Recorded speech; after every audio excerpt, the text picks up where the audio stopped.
If Randle had played well in the postseason, would he have taken this deal? No, and I don't think the Knicks would have offered this deal. I think it would have been a little bit more.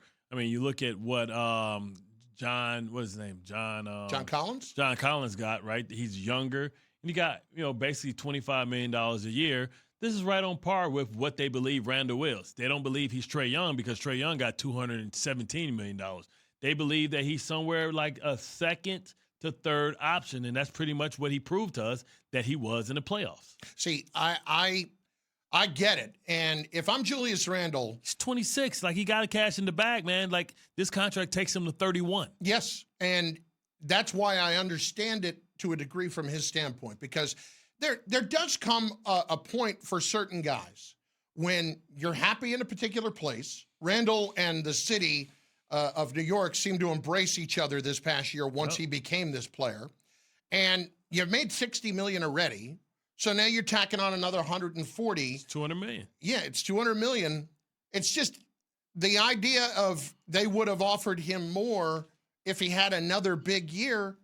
Is he hurting himself? Like, is he costing himself money? And that makes me wonder about where he believes he is. That pigs get slaughtered, right? If he believes that he's a great player, he cashes in this money and say, you know what, I'm getting paid under market. But guess what? If I ball out in this, I'm sure some options in it. I'm sure if he's balling, they might want to sign him to another extension to lock him in and make him a lifer. But, if you get hurt this season or you hurt your knee or something happens, we saw these players get injured last year.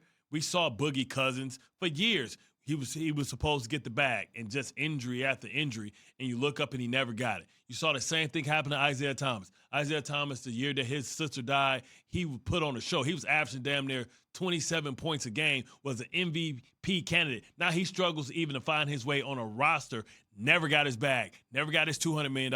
So Julius Randle was saying, let me secure my future. Let me get some longevity right here. I like being here. Let me play nice. And then if I ball out, by the time I'm 30 years old, and guys at 30 years old are getting paid now because Chris Paul made it so. So, hey, I'll cash out on my third contract. I mean, we're talking about Steph Curry, 2 contracts over $200 million.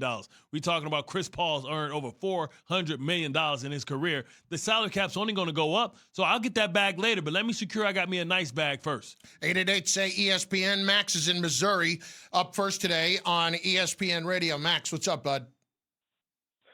Yeah, I am really concerned about Ben Roethlisberger's health and durability. That being said, who do you want as the backup, Randolph or Haskins?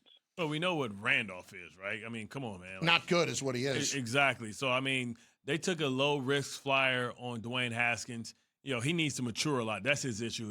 And it's a good place for that to happen. Yeah, his issue is the same as, to me, Jameis Winston, right? He needs to get matured. He needs to be humbled. And he needs to sit for a year and see how the pros do it. Being with the Pittsburgh Steelers, Mike Tomlin, a no-nonsense guy, is exactly where he needs to be. But, off to a bad start.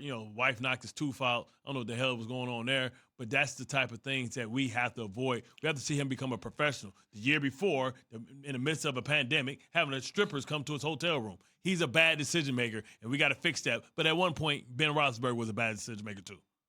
Many times. Mason Rudolph is not the answer. Bill in the Bronx. Bill, what's up?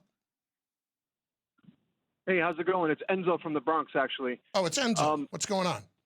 I was calling because of Julius Randle's contract. I know you're worried about him not going for more money, but I really think that Randle might be doing a favor for the team. And being in New York, playing great, he's not going to be short of making money here, especially with big endorsements in this city with the Garden. We're talking about $80 million. I mean, we are talking about $80 million. But, yes, look, I respect the fact if the guy's healthy here and he wants the security, I respect all of that. I do. It's just it's not often that you see it in the NBA these days. Yeah, but not often that you see guys just really completely opt to pass on that kind of money, possibly, right? We've seen it happen, right? Like I told you, Boogie Cousins is the biggest example. That Isaiah Thomas was one before that, but Boogie was supposed to be, before the game really changed to this stretch 5, he was the dude. He was the dude that everybody's waiting for him to be ready to leave Sacramento. He did that, hurt his knee, and never got his bread. Thanks for watching ESPN on YouTube. For live streaming sports and premium content, subscribe to ESPN Plus right now.